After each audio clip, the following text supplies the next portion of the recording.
Assalamualaikum warahmatullahi wabarakatuh. Waalaikumsalam. Bapak Kepala Sekolah yang saya hormati, Bapak, mohon maaf, Ibu Wakil Kepala Sekolah Linian Kurikulum yang saya hormati, Bapak Ibu staf Dewan Guru dan tata usaha yang saya hormati. Puji syukur marilah kita sama-sama panjatkan kehadirat Allah Subhanahu wa taala atas rahmat dan karunia yang diberikan kepada kita, sehingga pada hari ini kita diberikan kesempatan untuk bisa sama-sama hadir dalam mengikuti sosialisasi budaya positif. Tak lupa pula salawat dan salam kita haturkan kepada junjungan baginda Rasul Muhammad SAW, kepada para sahabatnya, keluarganya, dan insya Allah curahan rahmat sampai pada kita. Amin ya rabbal alamin. Bapak Ibu yang saya hormati, mohon izin kami ingin memberikan sosialisasi tentang budaya positif. Di sini kami bukan maksud untuk menggurui, tetapi kami hanya ingin berbagi seperti apa budaya positif, tentang budaya positif yang merupakan perwujudan dari nilai-nilai atau keyakinan universal yang diterapkan di sekolah. Budaya positif di sekolah ialah nilai-nilai, keyakinan-keyakinan dan kebiasaan-kebiasaan di sekolah yang berpihak pada murid agar murid dapat berkembang menjadi pribadi yang mandiri dan bertanggung jawab. Di sini biasanya siswa itu ketika kita memberikan hukuman, mereka pasti akan mengatakan apa yang akan terjadi apabila saya tidak melakukannya.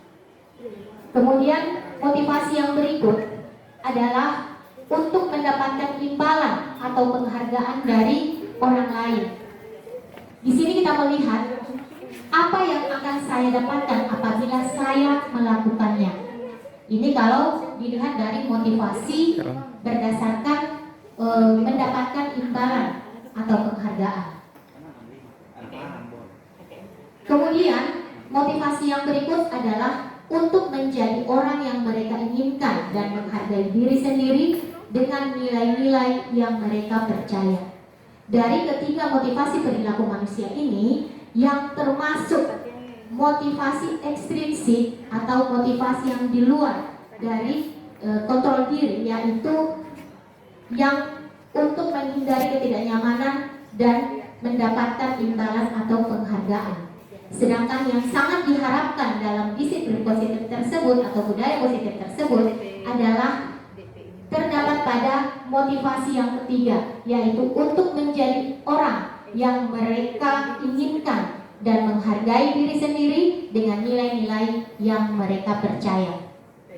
Apa yang harus kita lakukan, yaitu ini merupakan motivasi intrinsik. Apa yang harus kita lakukan adalah hindari hukuman dan pemberian penghargaan berlebihan agar meminimalisir motivasi eksternal dalam murid. Artinya apa? Ketika kita melakukan kepada siswa, ya, untuk kita motivasi kepada siswa, usahakan kita sebagai guru hindari yang namanya hukuman, hindari yang namanya pemberian penghargaan berlebihan. Kita boleh memberikan penghargaan, tetapi bukan dalam bentuk yang berlebihan, ya. Nah, ini tujuannya untuk apa? Untuk meminimalisir motivasi yang tadi, yaitu motivasi eksternal dalam diri murid. Nah, untuk kebutuhan dasar manusia itu ada beberapa. Kita tahu bersama bahwa sebagai manusia kita pasti memiliki kebutuhan dasar. Seluruh tindakan manusia itu pasti memiliki tujuan tertentu.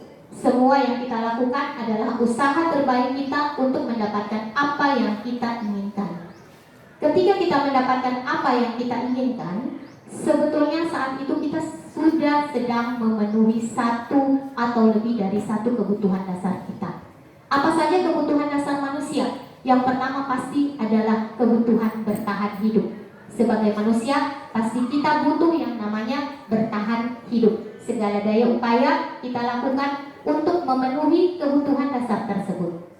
Yang kedua adalah kebutuhan dasar kasih sayang dan rasa diterima. Sebagai manusia kita pasti ingin disayangi, ingin merasakan disayangi, ingin merasakan diterima. Kemudian yang berikut adalah penguasaan. Penguasaan di sini adalah berupa kebutuhan pengakuan atas kemampuan. Jadi ketika siswa atau murid itu mendapatkan suatu keberhasilan, nah kita berikan kebutuhan pengakuan atas kemampuannya. Yang berikut adalah kebebasan. Kebebasan di sini adalah kebutuhan akan pilihan. Dan yang terakhir adalah kesenangan. Kesenangan di sini adalah kebutuhan untuk merasa senang, yang mandiri dan bertanggung jawab.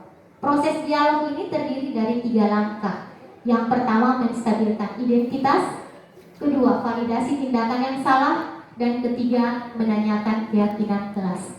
Ketika kita menduduki posisi kontrol sebagai manajer, maka harapannya kita bisa melakukan atau memiliki pendekatan, menggunakan pendekatan dengan segitiga restitusi. Nah, mungkin Bapak Ibu, ini yang bisa saya sampaikan untuk budaya positif, dan selanjutnya untuk penerapannya akan disampaikan oleh rekan saya, Bapak Sofyan Nurdin. Kepada Bapak disilakan. Terima kasih. Assalamualaikum warahmatullahi wabarakatuh.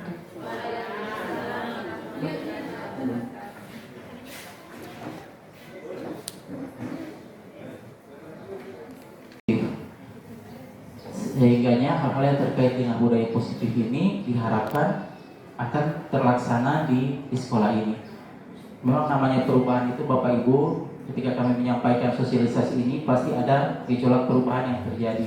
Tapi kami meyakini bahwa perubahan itu tidak harus signifikan, tidak harus serta-merta, karena ini tidak seperti membalikkan telapak tangan, bahwa ada perubahan yang terjadi dalam mendisiplinkan pembelajaran. Akan budaya positif itu, tugas guru adalah melakukan restitusi yang tepat atau tindakan positif yang tepat terhadap kesalahan dari siswa itu sendiri.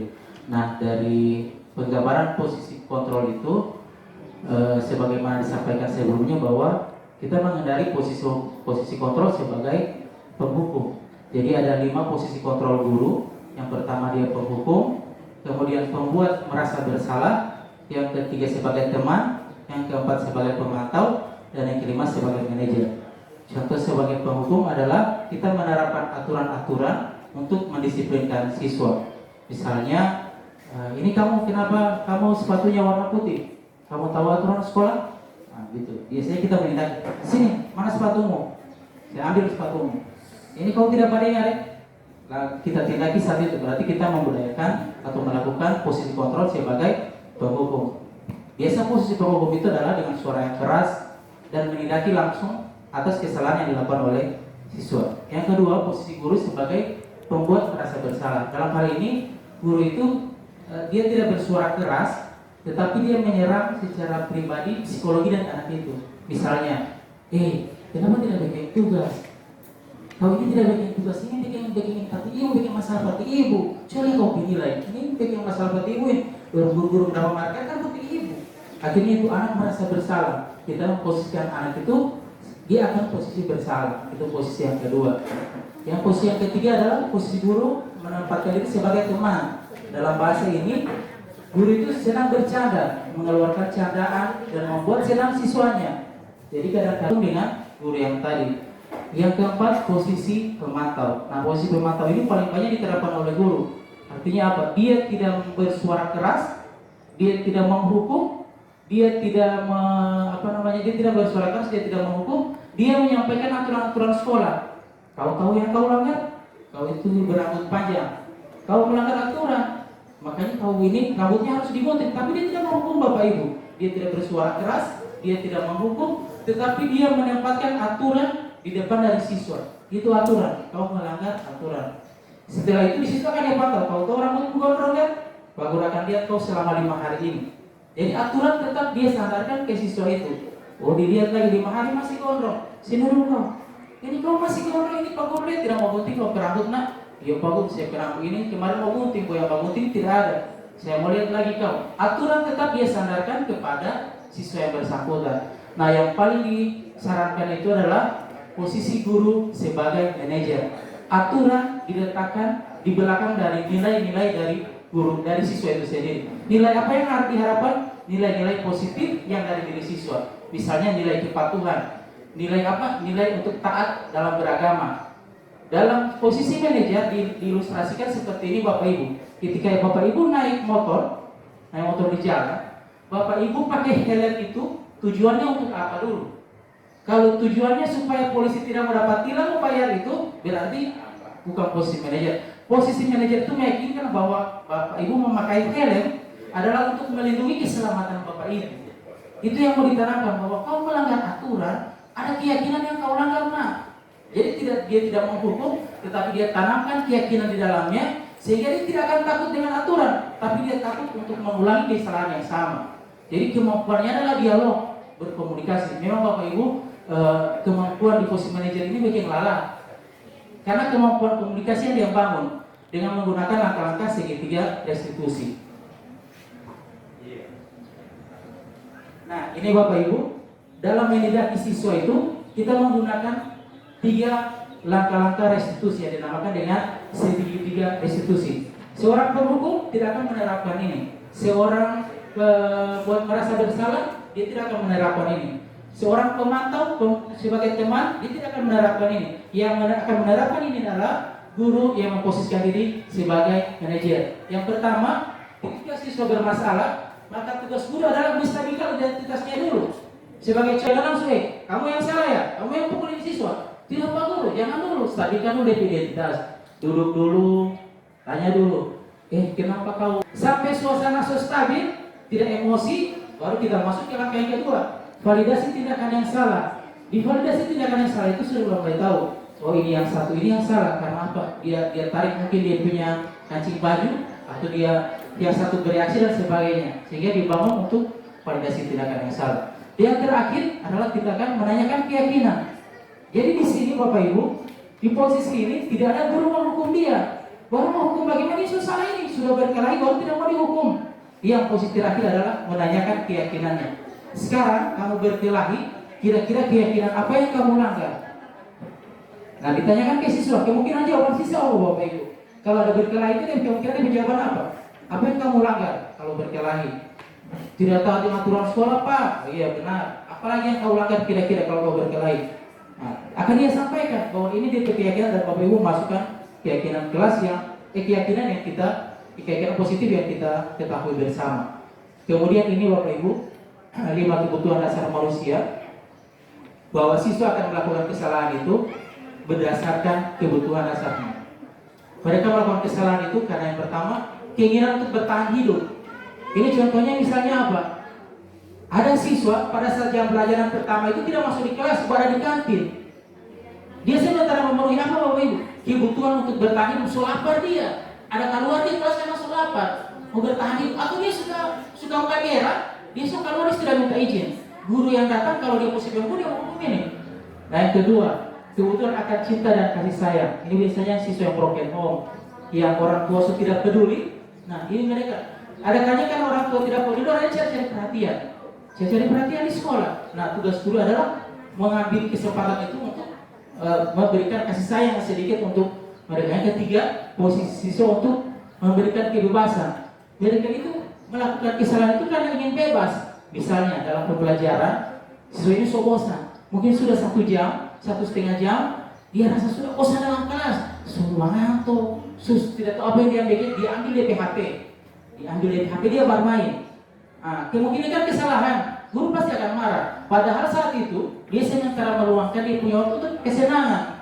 Atau misalnya dia sambungi di taman pulpen, dia sambungi untuk dia kesenangan. Sementara di taman-taman susah, dia hanya untuk meluangkan dia punya kesenangan. Yang kelima adalah dia memenuhi kebutuhannya untuk kekuasaan. Contoh, misalnya dalam kelas ada siswa yang pintar.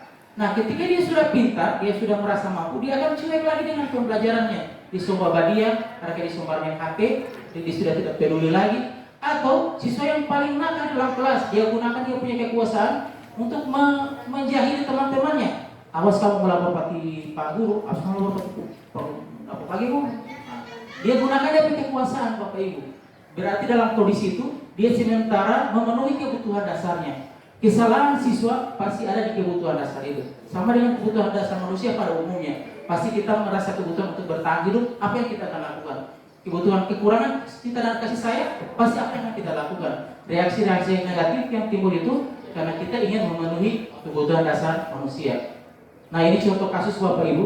Mohon maaf, ada beberapa guru yang saya buatkan contoh kasusnya. Sekali lagi ini hanya simulasi, tidak bermaksud untuk menghakimi atau memberikan gambaran bagaimana. Sekali lagi ini ada gambaran contoh kasus yang kami terangkan.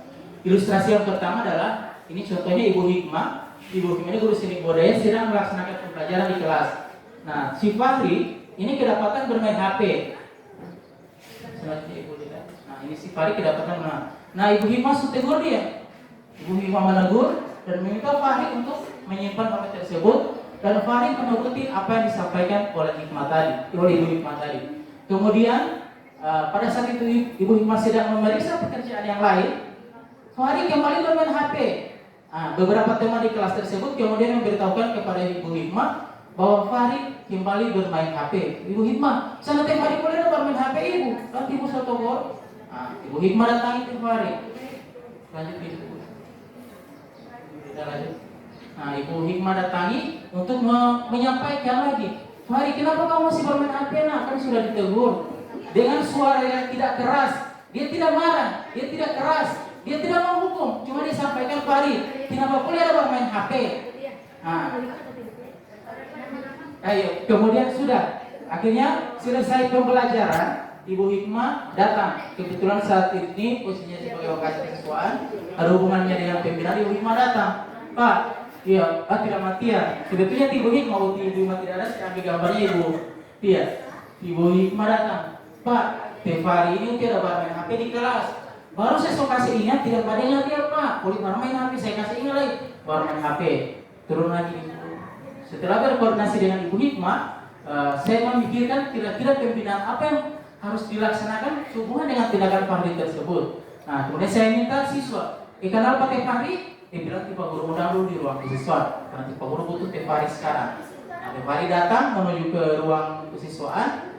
Fahri datang, Assalamualaikum Pak. Waalaikumsalam, silakan duduk. Ada ingin saya tanyakan ke kamu. Dia duduk. Kemudian dia duduk. Ada apa Pak? Begini.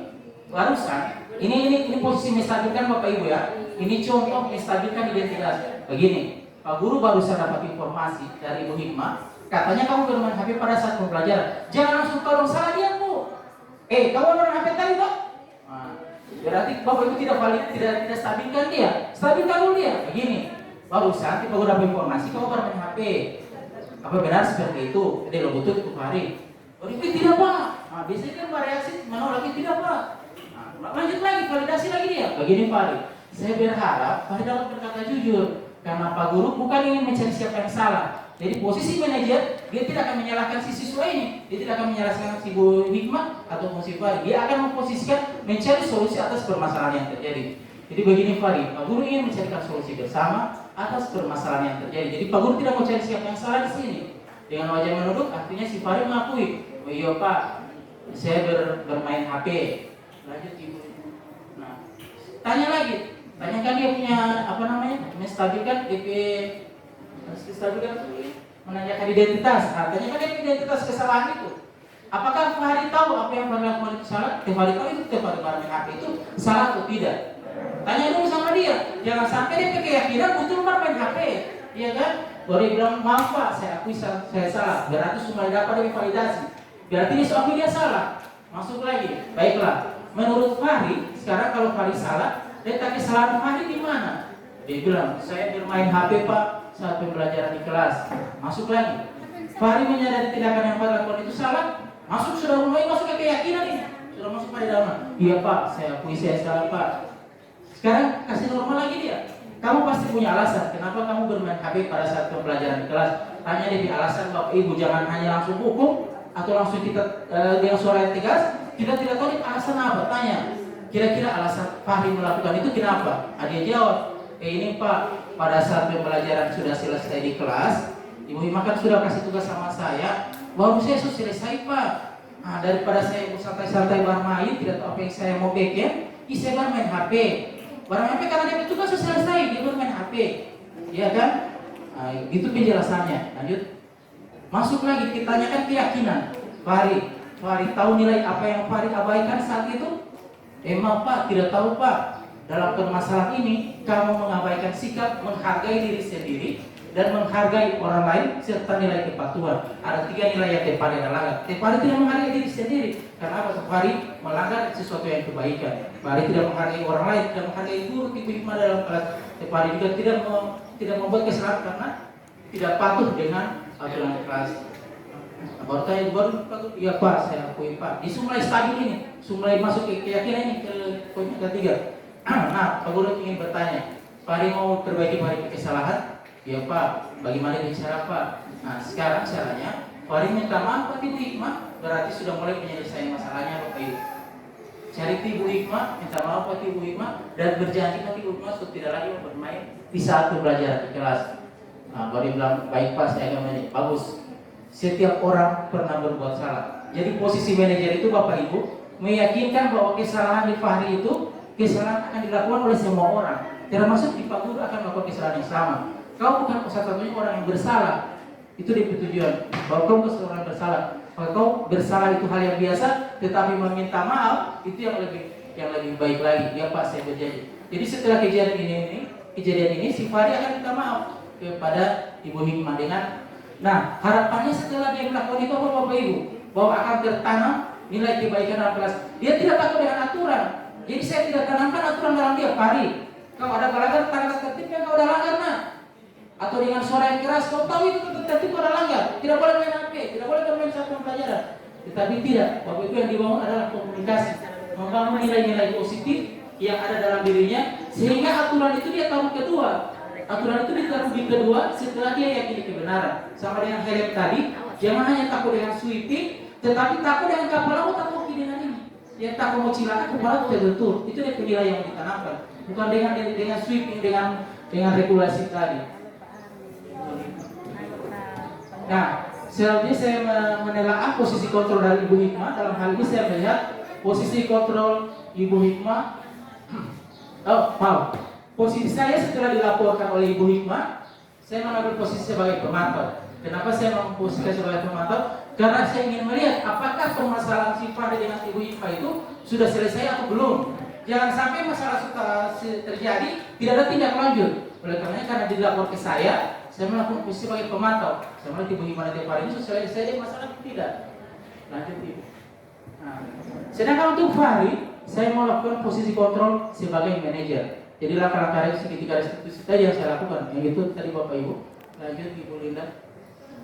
Ini contoh-contohnya. Jadi contoh menstabilkan identitas seperti yang saya jelaskan tadi. Contoh melakukan validasi tindakan yang salah, Bapak Ibu. Validasi. Nah ini, kamu pasti punya alasan kenapa bermain AB, ya kan? Dia so validasi dia kesalahan. Iya, menurut Fahri kesalahan Fahri di mana, gitu ya? Berarti di keyakinan. Nah ini sudah keyakinan. Tanyakan. Tahu nilai apa yang Fahri abaikan? Jangan aturan Bapak Ibu. Fahri, aturan yang kau tahu aturan yang kau langgar? Aturan letakkan di belakang daripada nilai. Itu yang di posisi.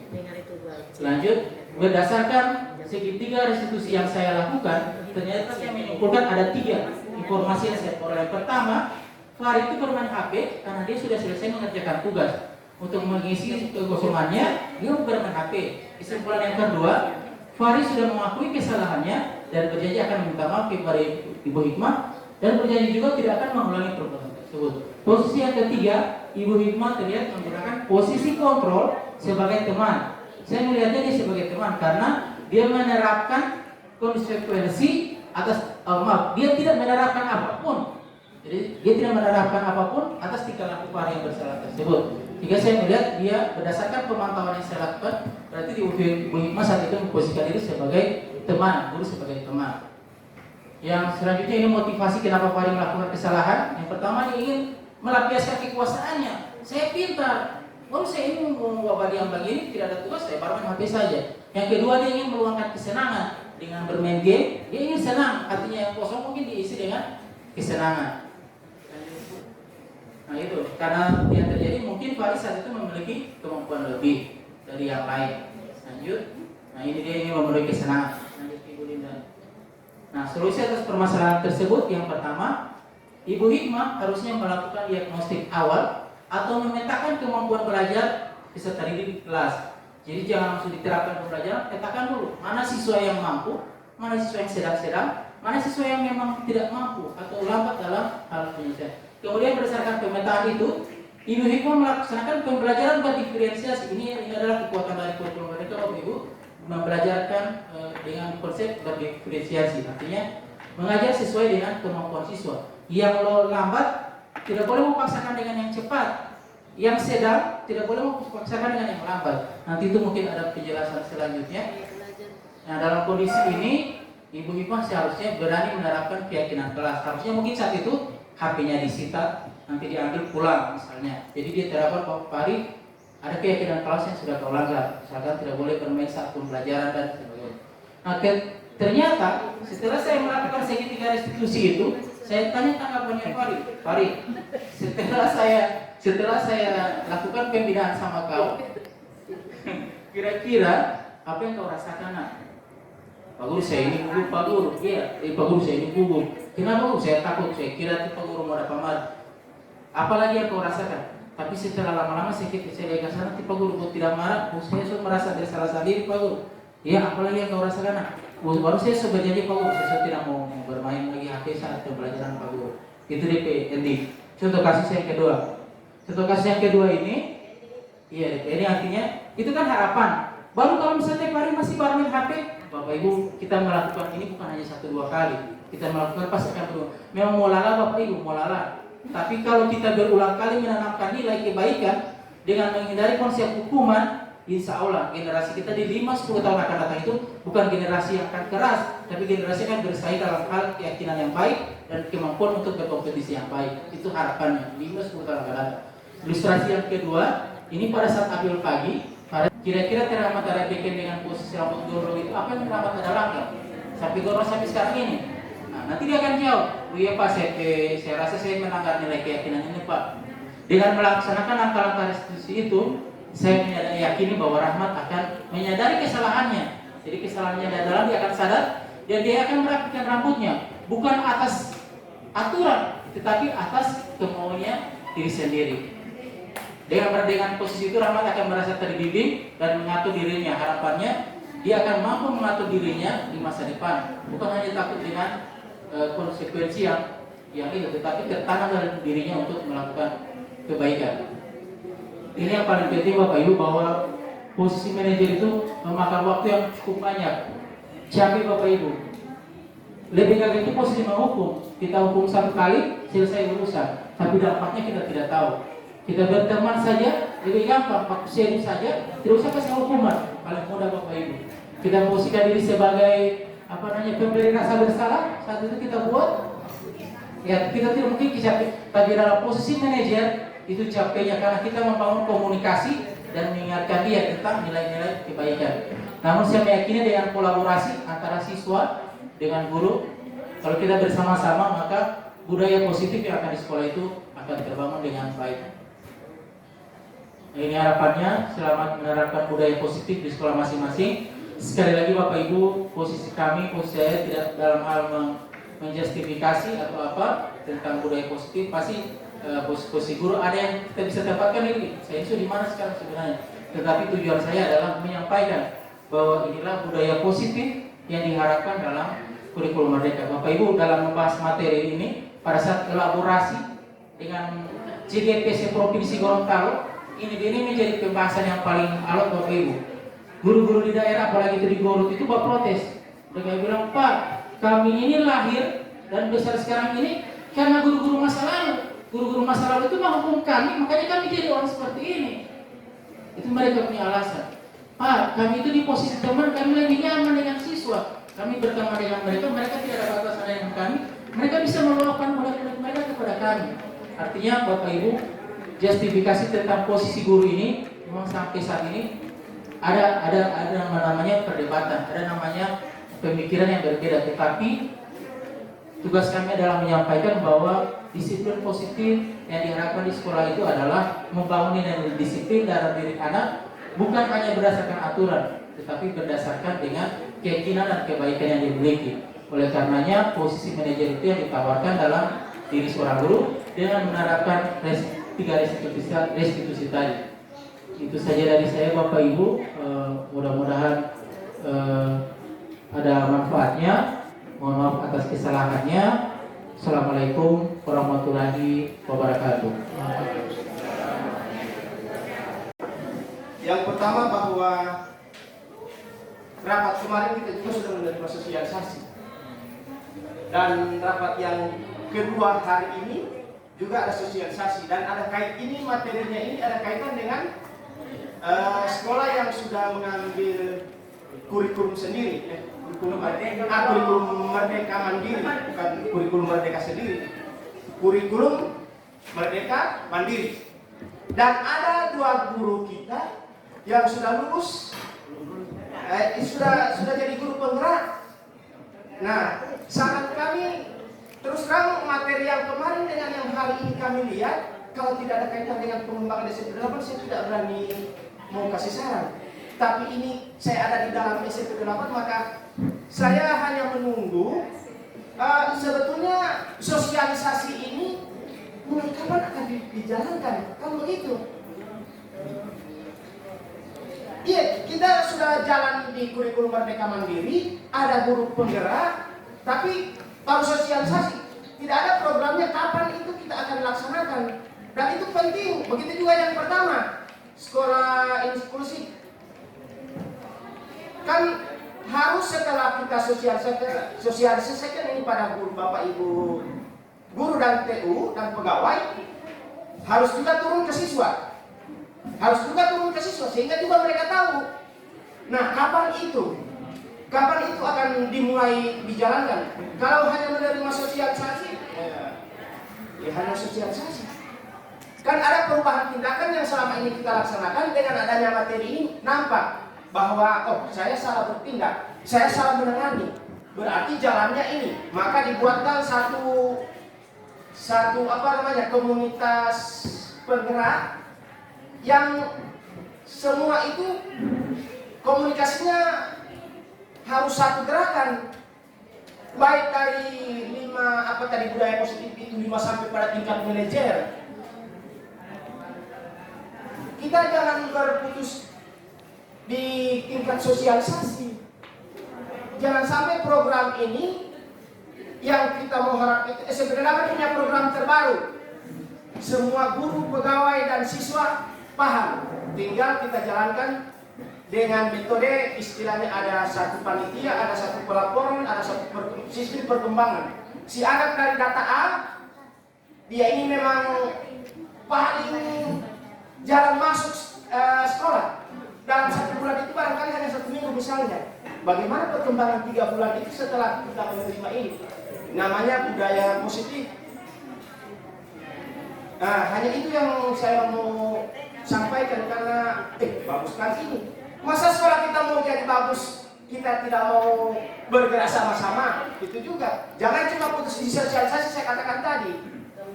Saya kira hanya itu Pak Sofyan, Ibu Rina, supaya bergerak sama-sama. Dari pihak sekolah, dari bapak kepala sekolah, kita mau melaksanakan besok ini. Kalau perlu kita laksanakan saja dengan Sabtu hari Minggu. Ya, tidak maksud saya kalau misalnya, saya kira demikian. Terima kasih. Saya lagi Bapak Ibu. Ya.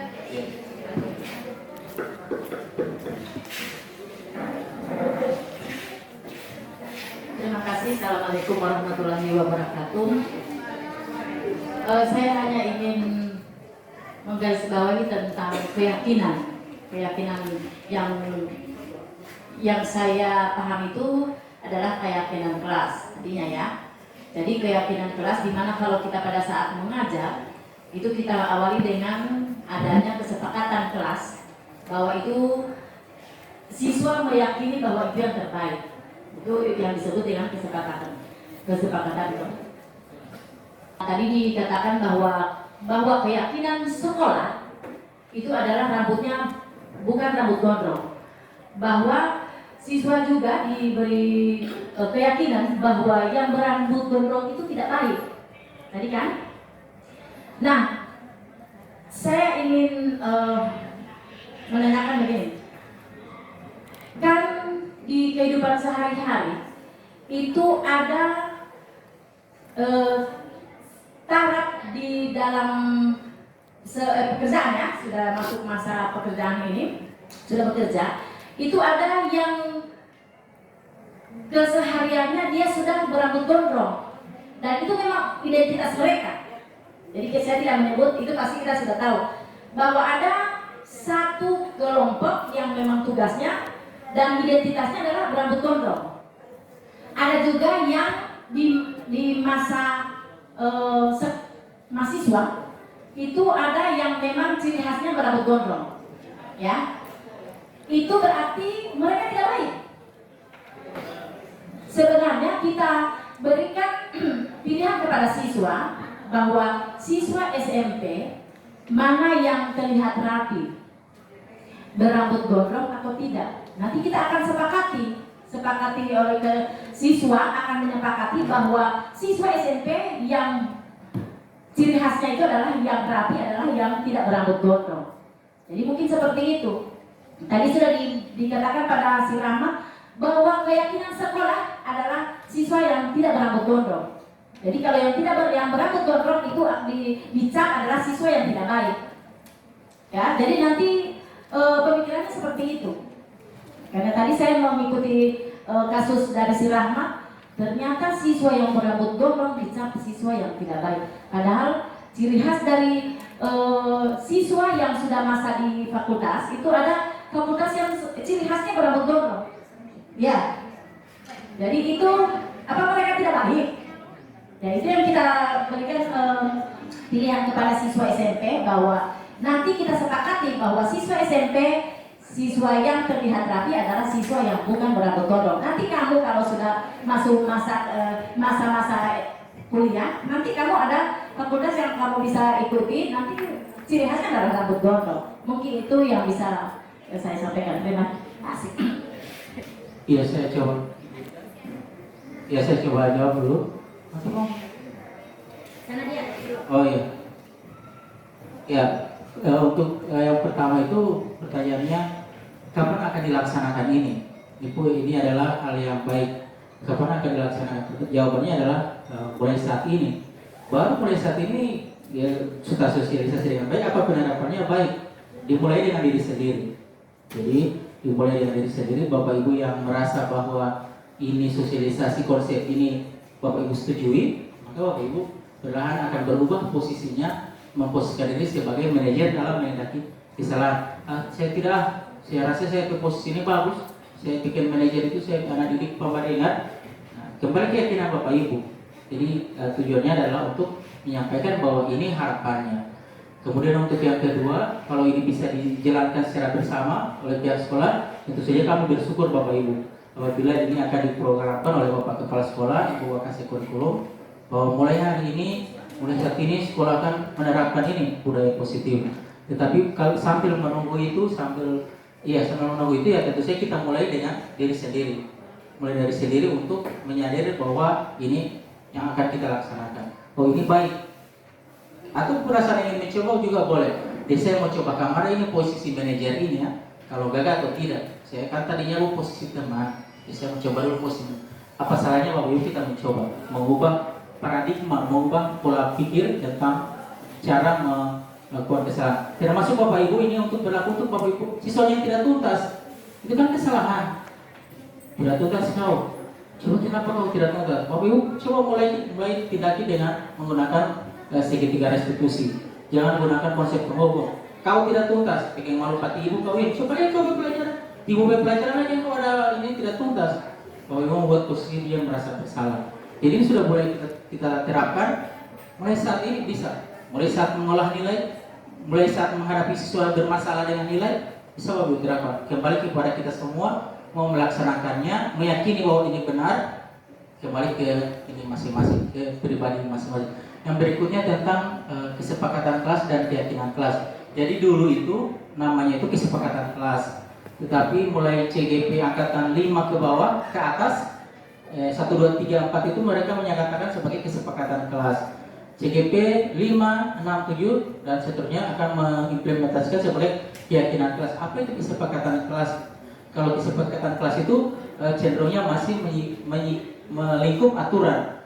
Tetapi kalau keyakinan, apa yang diyakini oleh siswa dan benar apa yang Ibu Rusmin katakan tadi, keyakinan kelas itu Bapak Ibu yang Bapak Ibu bangun ketika dalam kelas. Pada saat mau masuk di kelas pertama kali itu bangun keyakinan kelas. Keyakinan kelas itu adalah kesepakatan bersama, bukan satu pihak dari guru, tetapi pihak dari yang lain. Kesepakatan atau keyakinan kelas itu jangan banyak-banyak Bapak Ibu, minimal 4, maksimal 7. 4, maksimal 7, jangan lebih. Kalau se-11, se-10 tidak maksimal keyakinan kelas. Jadi pilih mana yang urgen. Contoh keyakinan kelas kita hari ini apa nak?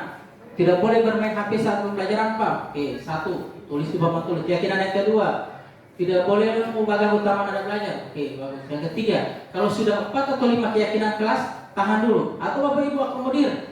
Sudah jadi 13 keyakinan kelas yang masuk. Bapak Ibu pilih. Jadi kalau boleh kita sepakati saja 5 keyakinan kelas, tapi keyakinan kelas ini akan kita yakini. Kita sepakati dalam kelas ini kita akan melakukan. Bagi yang melakukan kesalahan ada konsekuensinya, bukan hukuman Bapak Ibu, ada konsekuensinya. Jadi mau diapakan dia yang bersifat positif. Jadi karena dia keyakinan kelas, keyakinan sekolah, maka dia keyakinan yang ada di ruang lingkup itu. Ketika dia lulus nanti, dia kuliah nanti dengan pertimbangan bahwa itu pekerjaannya, bahwa itu adalah pada mahasiswa identik dengan identitas mereka, maka itu akan berlaku pada keyakinan mereka yang baru. Jadi di sana mereka ada keyakinan yang baru, bahwa inilah yang mereka yakini. Mereka tidak yakini lagi gondrong itu salah. Mereka akan abaikan itu. Karena mereka mungkin akan menaruh 5 keyakinan yang lebih penting. Bahwa keyakinan mereka satu adalah mampu menunjukkan kreativitas, mampu berdigitalisasi. Mereka abaikan yang berbeda gondrong. Tetapi karena ini keyakinan sekolah, maka keyakinan sekolah yang ada di SMP 8 itu yang terjadi. Akan berubah-ubah Bapak Ibu.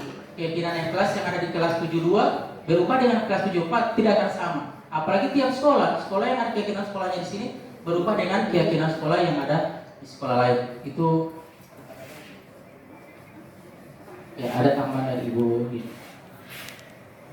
Hanya sedikit Bapak Ibu. Alhamdulillah ada tanggapan positif dari Bapak Mohtar tadi. Kita perlu yakini bahwa sedikit saja yang kita lakukan untuk perubahan ke kebaikan akan berdampak besar untuk sekolah kita.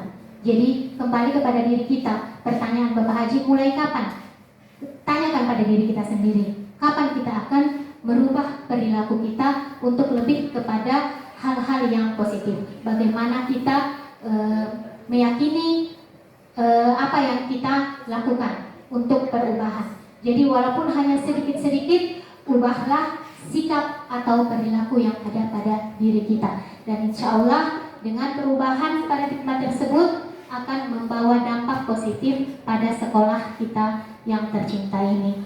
Kemudian untuk keyakinan kelas, saya sepakat bahwa keyakinan kelas itu memang menguatkan posisi dari kita sebagai guru maupun siswa. Kita dengan keyakinan kelas kita memberikan penguatan kepada siswa, bukan hanya takut dengan aturan, tetapi yakin dengan nilai-nilai kebajikan yang akan kita tanamkan kepada diri murid masing-masing. Mungkin hanya itu yang dapat saya sampaikan, dan mungkin sosialisasi pada hari ini. Oh ya, silakan Pak. Terima kasih. Karena kita sedikit membahas untuk perbaikan SMP 8, saya kira tidak ada masalah ini kita saling berbagi pendapat. Maksud saya tadi bagus, sudah jelas tadi memang penjelasannya. Hanya saya itu butuh satu komit kita. Kita butuh satu komit kita. Misalnya kalau kita laksanakan mulai hari ini kan logikanya tidak mungkin. Kan saya berpikir bahwa katakan misalnya penanganan siswa atau disiplin budaya dalam prestasi kan kita sudah tidak bisa amati budaya Disiplin, kebersihan dan lain sebagainya itu kan tidak bisa kita ini karena tidak ada kegiatan, kan begitu. Jadi kita harus fokus, kita mulai jalankan itu dia pada mulai, dan itu ada kontrol. Kalau memang benar kita mulai dari diri sendiri, betul. Tetapi kalau tidak ada kontrol juga susah dan akan terjadi sama. Hari-harinya terjadi sama hal yang biasa kalau tidak ada kontrol, kan hanya itu. Sehingga saya maksudkan tadi itu adalah programnya itu kita mau buat kapan?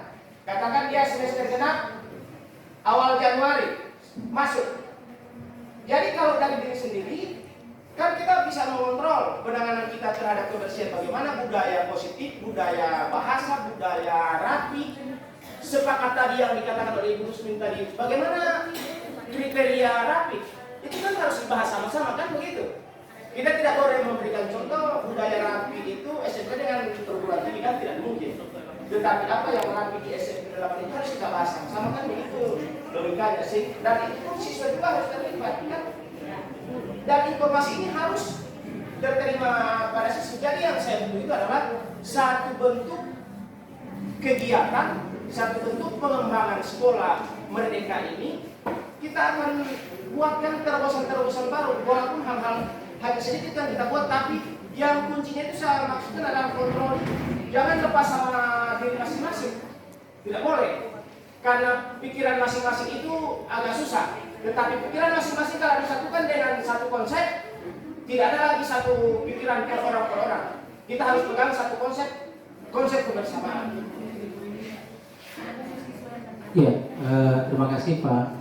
Mungkin ini 2 menit lagi Bu ya, yang saya coba jawab.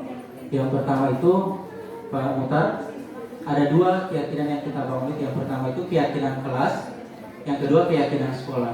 Kalau keyakinan sekolah itu berhubungan dengan pendidikan secara keseluruhan. Jadi biasanya yang akan mengontrol itu adalah kepala sekolah, karena ini keyakinan secara keseluruhan. Itu yang bayangan Pak Mutar tadi. Tetapi yang saya tekankan tadi ada poin yang kedua, yaitu keyakinan kelas. Jadi macam Ibu ini punya keyakinan kelas sendiri dengan dia punya siswa. Jadi dia masuk di kelas 71, ada keyakinan kelasnya dia bangun di 71. Ketika dia masuk di 72, kemungkinan keyakinan kelas itu ada yang berubah sedikit, begitu.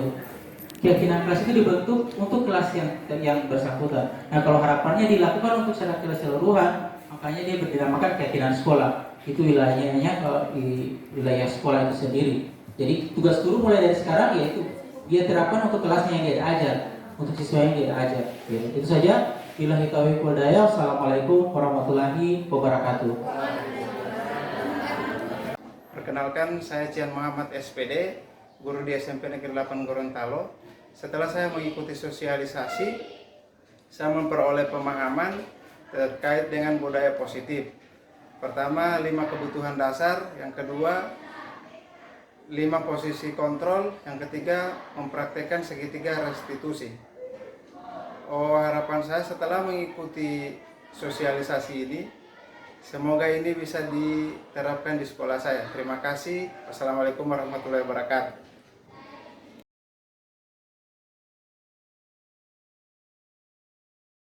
Warahmatullahi wabarakatuh.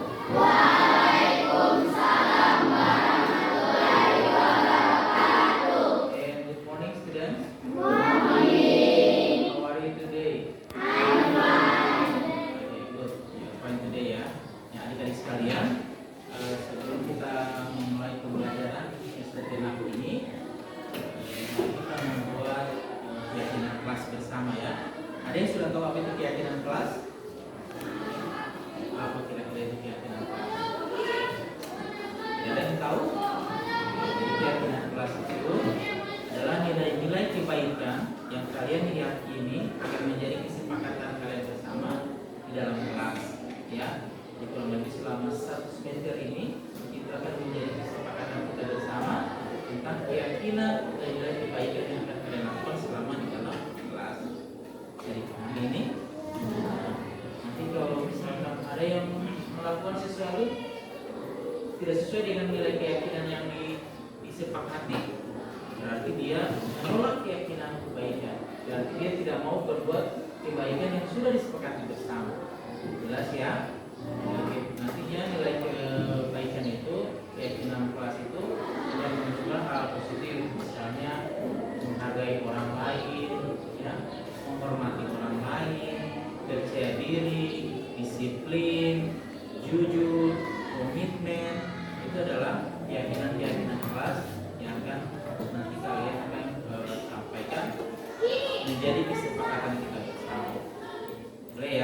ketika guru bagikan kertas ini, saya minta kalian menuliskan keyakinan kelas menurut versi kalian dan nanti akan ditempelkan di sini, ya, menurut kalian. Jadi Pak Guru, menurut keyakinan saya kita harus seperti ini Pak Guru. Kita harus jujur di kelas. Dan keyakinan satu. Menurut saya Pak Guru kita harus komitmen di dalam kelas. Sudah dua. Bisa dipahami benar? Jadi tuliskan nilai-nilai keyakinan yang menurut kalian itu adalah keyakinan baik. Nanti kita tempelkan, akan dipilih mana yang nilai keyakinannya akan kita sepakati bersama. Ya, jadi yang perempuan, supaya mudah dikenali, saya kasih yang bagian pink ya. Ada yang laki-laki mau pink? Jangan ya, kasih soal pink. Ini yang laki-laki. Ini saja, ini apa? Sama.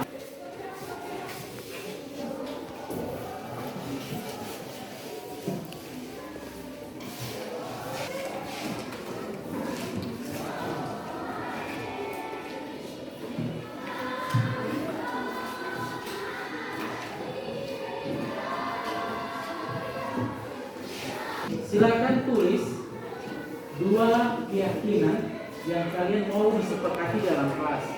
Boleh ya? Silakan tulis dua keyakinan yang mau kalian terapkan dalam kelas. Jadi waktu kalian tinggal buat bersama. Ini sudah belum? Belum. Dua keyakinan yang ditulis ini sudah selesai.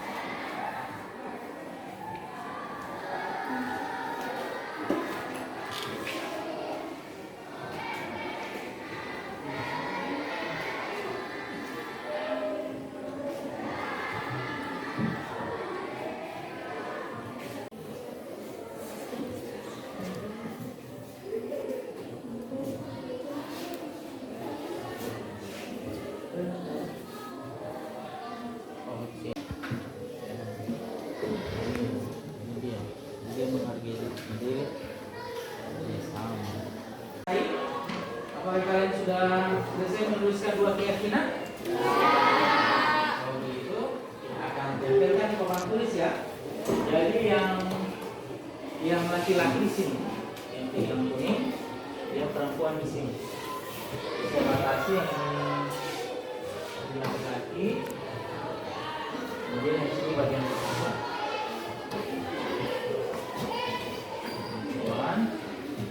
Nanti di sini akan menjadi kesepakatan keyakinan kelas itu ya. Keyakinan kelas yang pertama ini bagian laki-laki nanti ditempelkan di sini ya. Yang laki-laki, kemudian yang perempuan akan ditempelkan di sini. Nanti kesimpulan dari keyakinan kelas bersama itu kita akan tuliskan di sini. Jadi kurang lebih akan ada 4, 5 atau mungkin 10 keyakinan kelas yang akan kita sepakati bersama. Sudah? Oke, kita mulai dari sini berurutan. Jadi yang laki-laki di bagian baru tempelkan. Mesti mendekat.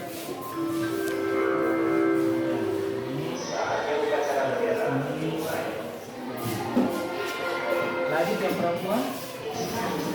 Ya. Oh itu belum yang ini sudah? Yang laki-laki sini sudah?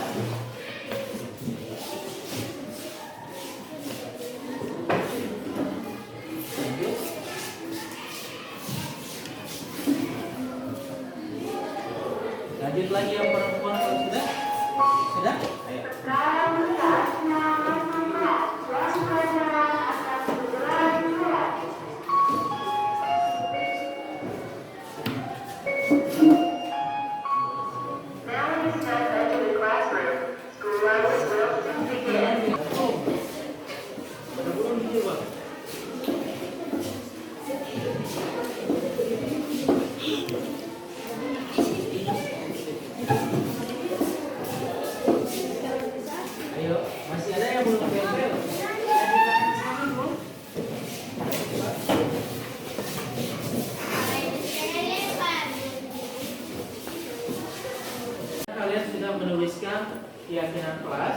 dan kita sudah tempelkan di papan tulis ya. Sekarang tinggal mengambil kesimpulan keyakinan kelas yang akan kita sepakati. Saya minta satu orang siswa, Rifa saja, Rifa ke depan. Nanti Rifa menuliskan keyakinan kelas yang akan kita sepakati. Jadi yang pertama, tulis dulu. Kalau ada yang sama berarti tidak usah tulis, boleh ya? Tulis tadi pakai depan. Yang pertama kita tulis percaya diri. Percaya diri. Ini tulis nomor satu, percaya diri. Yang tulis lengkap percaya diri. Yang kedua, disiplin dalam kelas. Percaya diri. Oke. Yang kedua, disiplin dalam kelas. Ini sama dia tulis juga disiplin dan percaya diri. Oke, ada disiplin dalam kelas.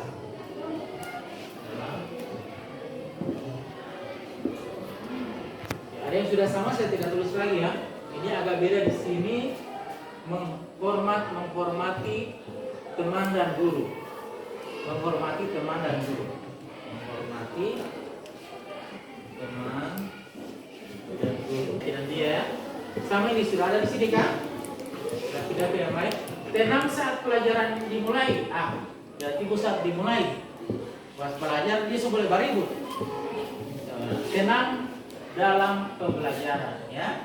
Iya, tulis tenang dalam pembelajaran. Sajam dinding. Pernah kejadian begitu kan?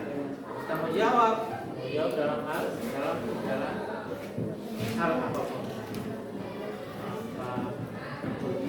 Yang terakhir, suka bekerja sama dengan diri sendiri dan orang lain. Alhamdulillah. Terima kasih Rifa ya. Sudah 8 keyakinan kelas yang ada di papan tulis. Kalian mau mengurangi atau mau menambahkan silakan. Sebelum kita jadikan ini menjadi keyakinan kelas. Jangan yang nanti baik-baik. Mana sebentar kalau sudah sepakati jadi keyakinan selama 1 semester ini ya. Ada yang mau diganti, ada yang mau dirubah, ada yang mau dihilangkan? Tidak ada. Oke, jadi sudah ya. Oke, saya semua ambil jadi keyakinan kelas ya. Karena sudah menjadi keyakinan kelas, Pak Guru minta nanti kalian nanti kita buat dia jadi keyakinan kelas yang menarik. Ini sudah perlu dibuatkan contohnya. Oh iya, jadi begini dia. Ini. Jadi dia keyakinan kelas berapa ini? Print out begini bisa. Saya print out. Saya tempelnya di mana? Atau kalian suka bikin yang lebih bagus? Yang lebih bagus lagi nanti kita tempelkan. Ya? Ya. Jadi itu saja kita sudah ambil keyakinan kelas. Setuju ya? Kita sudah sepakat ini ya? Nanti kita lihat ke depannya. Insya Allah pembelajarannya menghasilkan pembelajaran yang baik. Saya yakini bahwa keyakinan kelas itu kan membuat kalian menjadi disiplin positif. Itu tujuannya. Disiplin positif. Jadi disiplin itu tidak harus marah-marah. Disiplin itu tidak harus dengan menghukum. Tetapi disiplin itu dengan membelajarkan hal-hal positif. Ya. Jadi kemudian disiplin itu dibangun atas kebersamaan dari kalian pada Pak Guru. Oke, sampai di situ dulu untuk keyakinan kelas. Kita akan masuk ke pembelajaran selanjutnya. Pembelajaran untuk sistem genap ini. Oke, sudah siap? Jadi terima kasih kita sudah membuat keyakinan kelas. Insya Allah kita akan menjalankannya untuk mewujudkan disiplin positif. Terima kasih.